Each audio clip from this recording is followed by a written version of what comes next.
mga checkpoint ay karaniwang isinasagawa sa mga lugar na itinuturing na kritikal o mataas ang panganib para sa mga krimen. Ang anti-criminality checkpoint ay isang pansamantalang paghinto ng mga sasakyan sa kalsada na isinasagawa ng Philippine National Police upang magsagawa ng inspeksyon at pangangalaga ng seguridad. Layunin ng checkpoint na mapigilan ang mga iligal na aktibidad tulad ng smuggling, illegal possession of firearms, at iba pang kriminal na gawain. Ang kapulisan ng bayan ng Dinalupihan ay kasalukuyang nagsasagawa ng anti-criminality checkpoint sa pangunguna ni Police Captain Edison E. Bartolom upang mapigilan at maharang ang isang suspect sa pagnanakaw sa may Alpha Mart sa Barangay Saging, Dinalupihan, Bataan.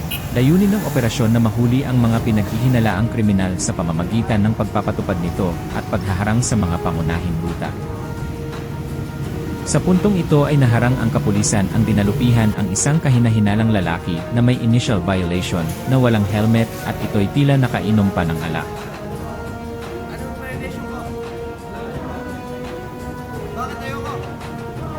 Sa kagustuhang makatakas ng isang lalaki ay itinulak nito ang pulis at agad na umaksyon ang kapulisan upang arestuhin na sa salang pagtutol at pagsuway sa kapulisan.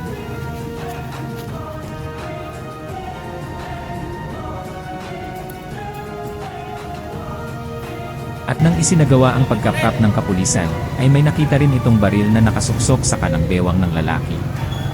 Sa puntong ito ay nagpakilala ang pulis at sinabihan ito ng dahilan ng kanyang pag-aresto, at sinabihan rin ito ng Miranda rights sa lengguaheng kanyang intindihan upang lubos na maunawaan ang kanyang karapatan.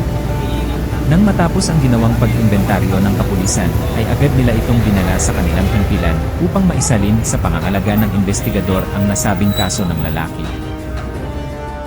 At diyan nagtatapos. Maraming salamat po.